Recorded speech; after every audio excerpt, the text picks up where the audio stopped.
Donald Trump, aujourd'hui, je ne parle pas en diplomate, je parle en homme libre, je parle en homme des peuples que votre empire a trop longtemps traités comme des territoires sans voix. Ce que vous appelez la capture de Maduro, nous l'appelons un enlèvement politique. Ce que vous appelez la loi, nous l'appelons le terrorisme d'État. Oui, terrorisme d'État. Parce que lorsqu'une puissance utilise la force, la peur et la coercition pour humilier un président élu, ce n'est plus de la justice, c'est de la domination. Monsieur Trump, écoutez bien, quand un président africain est renversé, vous appelez cela une transition. Quand un président latino-américain est capturé, vous appelez cela une opération. Mais quand vos intérêts sont menacés, vous appelez cela la démocratie. Deux poids, deux mesures. Toujours, aujourd'hui, Maduro. Demain qui? Aujourd'hui, c'est le Venezuela. Hier, c'était l'Irak. Avant-hier, la Libye. Et demain, ce sera n'importe quel pays qui ose dire non. Vous voulez faire croire au monde qu'aucune nation n'est souveraine sans votre permission. Mais je vous le dis clairement, un président n'est pas une proie. Un État n'est pas une chasse gardée. Un peuple n'est pas un troupeau. Ce que vous avez fait au Venezuela n'est pas un message envoyé à Maduro. C'est un message de menace envoyé à tous les peuples libres. Monsieur Trump, vous avez franchi une ligne. Vous avez prouvé une chose au monde entier. La souveraineté, selon Washington, est conditionnelle. Conditionnelle à l'obéissance, conditionnelle au silence, conditionnelle à la soumission. Mais l'Afrique regarde, l'Amérique latine regarde, Haïti regarde, le monde regarde. Et cette fois, nous ne ferons pas semblant de ne rien voir. Dans la prochaine partie, je vais vous dire pourquoi ce geste vous affaiblit plus qu'il ne vous renforce et pourquoi l'ère de l'impunité impériale touche à sa fin. Monsieur Trump, vous croyez que la force, c'est d'arrêter un homme. Vous croyez que la puissance, c'est d'humilier un État devant les caméras. Vous vous trompez. La vraie force, c'est d'être respecté sans menace. Et aujourd'hui, les États-Unis ne font plus peur, ils inspirent la méfiance. Vous avez confondu autorité et intimidation. Arrêter un président étranger, ce n'est pas gouverner le monde, c'est lui dire « nous n'avons plus d'arguments, alors nous utilisons la force ». C'est l'aveu d'un empire qui n'arrive plus à convaincre. Regardez bien ce que vous avez déclenché. En capturant Maduro, vous n'avez pas isolé le Venezuela. Vous avez réveillé la mémoire collective, la mémoire de l'Amérique latine, la mémoire de l'Afrique, la mémoire d'Haïti, la mémoire de tous les peuples qui savent ce que signifie l'ingérence, le chantage, la punition. Monsieur Trump, l'histoire ne vous obéit pas. Vous pensez écrire l'histoire avec des sanctions, des drones et des menaces. Mais l'histoire, elle ne se soumet jamais longtemps. Chaque empire a cru être éternel. Chaque empire a cru être intouchable. Aucun ne l'a été. Votre message est clair et il est dangereux. Votre message dit ceci: si vous ne coopérez pas, vous serez punis. Mais ce message produit l'effet inverse. Il pousse le peuple à chercher des alternatives, à se détacher de vos systèmes, à construire sans vous. Vous avez perdu l'arme la plus puissante, la légitimité. Sans légitimité, la force devient brutalité. Sans respect, la puissance devient peur. Et la peur, Monsieur Trump, ne dure jamais. Je vous le dis sans menace, mais sans faiblesse. Ce que vous avez fait à Maduro sera étudié, analysé, retenu. Et chaque pays saura désormais que la protection américaine a un prix, la soumission totale. Je vais vous expliquer pourquoi l'Afrique ne sera plus jamais un terrain d'expérimentation et pourquoi ce monde unipolaire touche à sa fin. Monsieur Trump, pendant trop longtemps, l'Afrique a été traitée comme un terrain d'essai. Un endroit où l'on teste des coups d'État, des sanctions, des dirigeants dociles et des peuples qu'on croit sans mémoire. Cette époque est terminée. Ce que vous avez fait au Venezuela, nous le reconnaissons parce que nous l'avons vécu. Sous d'autres noms, avec d'autres prétextes, mais toujours avec la même logique. En Afrique, on a capturé des présidents autrement, par la dette, par la corruption imposée, par la peur fabriquée. Vous appelez cela coopération. Nous appelons cela domination. Vous avez pris nos matières premières et laissé nos peuples pauvres. Vous avez soutenu des régimes faibles pour mieux contrôler des nations riches. Et maintenant, vous vous étonnez que l'Afrique parle d'une seule voix. Monsieur Trump, écoutez ceci attentivement. L'Afrique observe la capture de Maduro comme un miroir du passé et un avertissement pour l'avenir. Si un président latino-américain peut être humilié publiquement, alors aucun président africain n'est en sécurité dans votre ordre mondial. Mais voici ce que vous n'avez pas compris. Nous ne voulons pas remplacer un maître par un autre. Nous ne voulons pas changer de chaîne. Nous voulons les briser. L'Afrique ne mendie plus. Elle s'organise, elle apprend, elle coopère autrement. Votre monde unipolaire se fissure. Vous appelez cela une menace. Nous appelons cela un rééquilibrage naturel de l'histoire.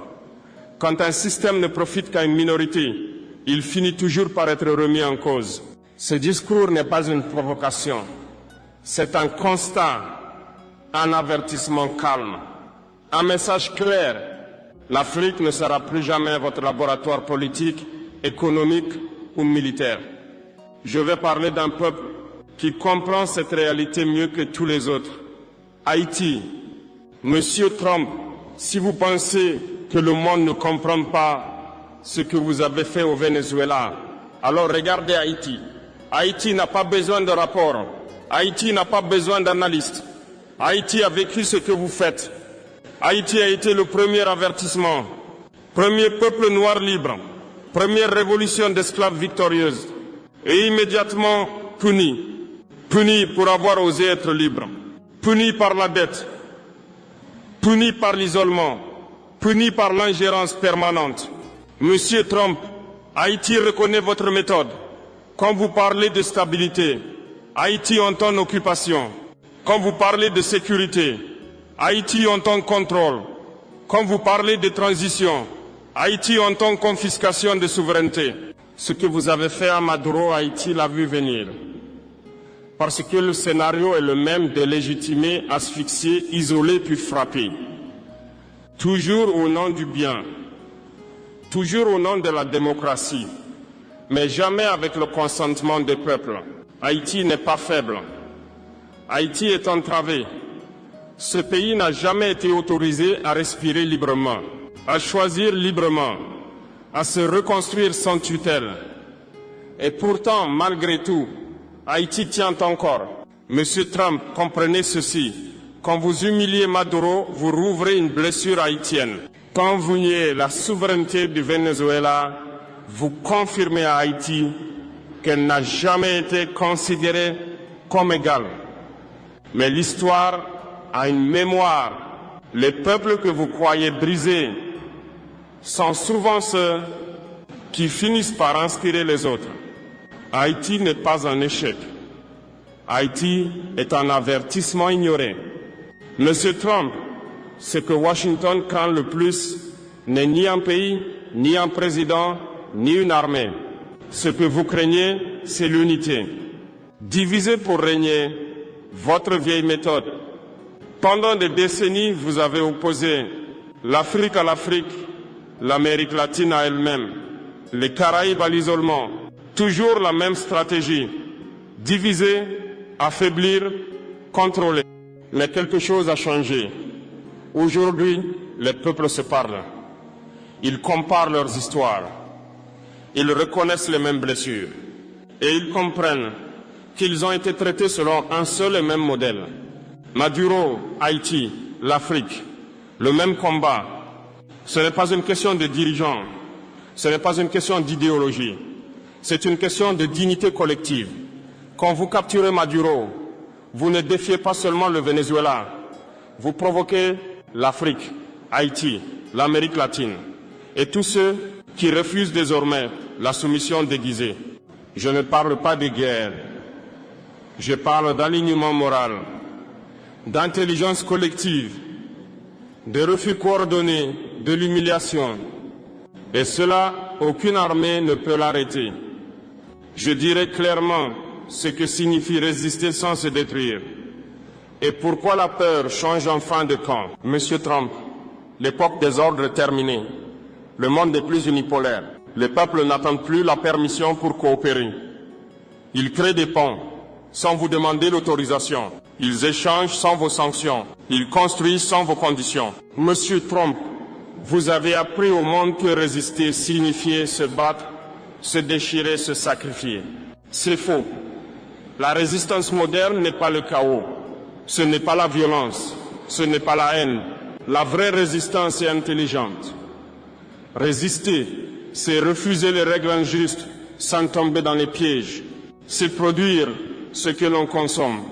C'est décider sans tutelle. C'est coopérer sans permission. Vous avez gouverné par la peur, sanctions, liste noire, menaces économiques, pression diplomatique. La peur a été votre arme principale. Mais voici ce que vous n'avez pas compris. La peur fonctionne jusqu'au jour où les peuples n'ont plus rien à perdre. Et ce jour est arrivé. Quand un pays comprend que l'obéissance ne le protège pas, il cesse d'obéir. Quand un peuple voit qu'un président peut être capturé malgré les concessions, il comprend que la soumission est inutile. Résister, c'est se renforcer. Ce n'est pas se fermer au monde.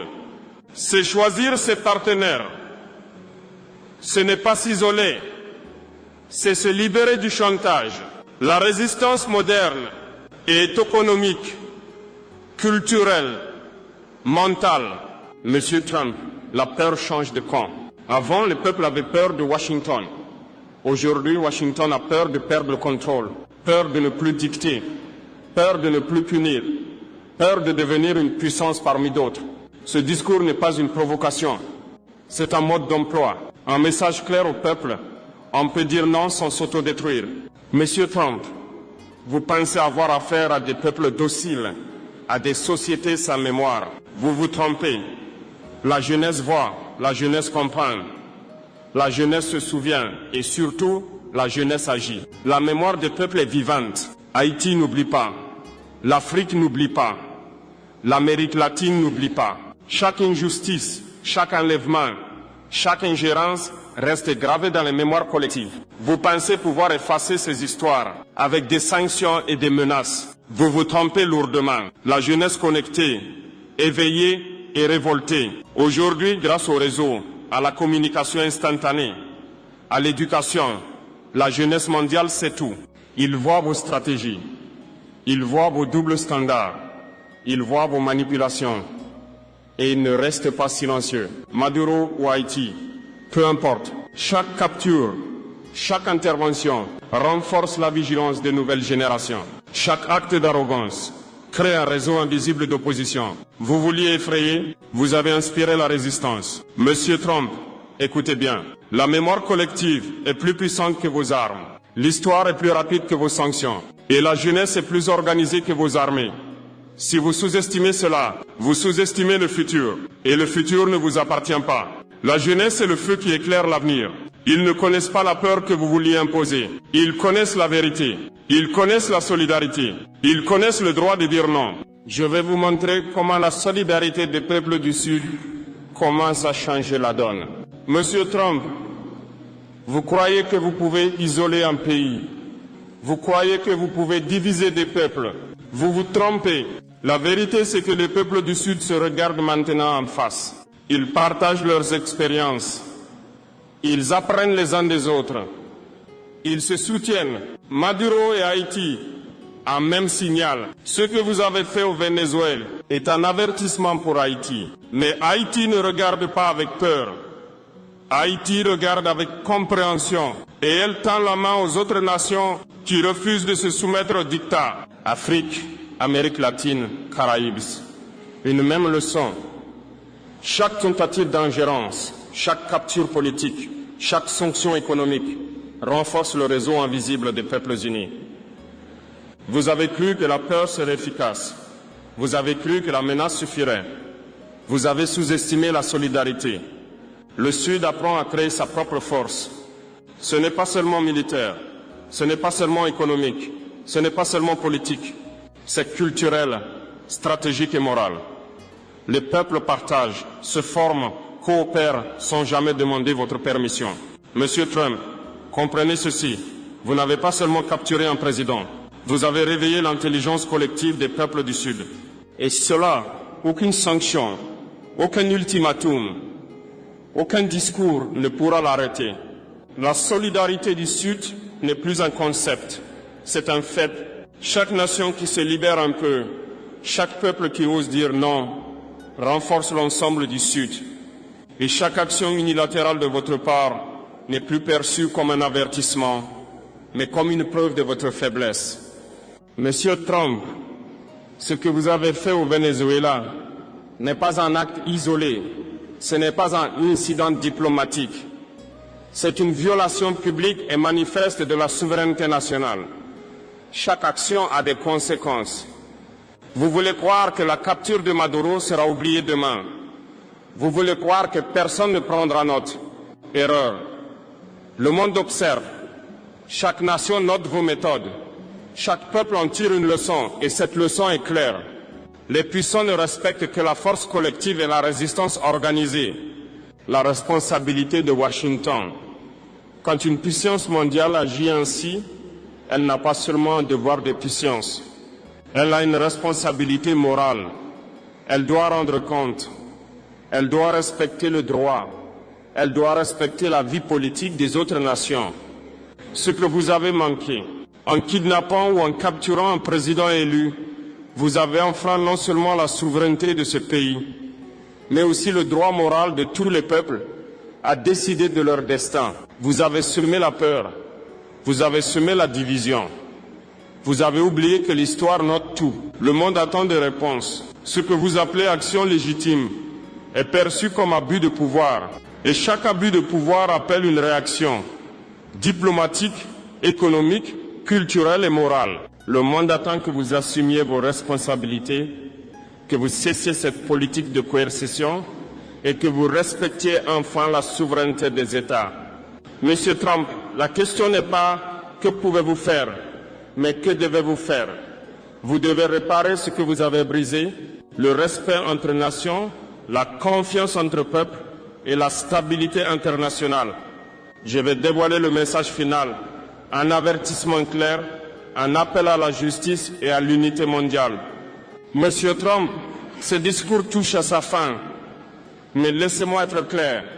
Ce que vous avez fait au Venezuela n'est pas seulement un affront à un pays, c'est un avertissement pour le monde entier. Le monde n'est plus votre terrain de jeu. Le monde n'est plus votre terrain de jeu. Les peuples ont compris, ils ne sont pas vos expériences, ils ne sont pas vos trophées politiques. Chaque action injuste que vous commettez résonne bien au-delà des frontières. Elle forge la résistance, elle alimente la solidarité, elle construit l'histoire des peuples libres. La justice n'est pas une option. Vous pouvez tenter de détourner l'attention, vous pouvez tenter de réécrire les règles, mais vous ne pouvez pas empêcher la justice de s'imposer. La justice n'est pas seulement judiciaire, elle est morale, elle est collective, elle appartient à chaque peuple qui refuse la soumission. L'unité des peuples du Sud. Aujourd'hui, l'Afrique, l'Amérique latine, les Caraïbes et Haïti commencent à comprendre une vérité simple. Seuls les peuples unis et conscients de leur histoire peuvent résister efficacement. La solidarité n'est plus un mot, elle est un outil, une force, un bouclier. Vous avez testé la soumission. Vous avez tenté de dicter l'ordre mondial, mais le monde a changé. Les peuples ont appris, la jeunesse se souvient, la solidarité s'organise et la peur change de camp. Ce que nous exigeons aujourd'hui, respect des nations souveraines, fin de l'ingérence dans les affaires intérieures, reconnaissance de la légitimité des peuples à décider, une coopération basée sur le respect mutuel, pas sur la domination. Donald Trump, ce que vous avez commencé avec la capture de Maduro sera étudié, compris et jugé par l'histoire. Les peuples libres du monde vous observent. Ils prennent note, ils ne se soumettront plus. Le monde change. Et ceux qui ne respectent pas la souveraineté des peuples apprendront qu'aucune force, aucun pouvoir, aucun empire ne dure face à la vérité et à l'unité.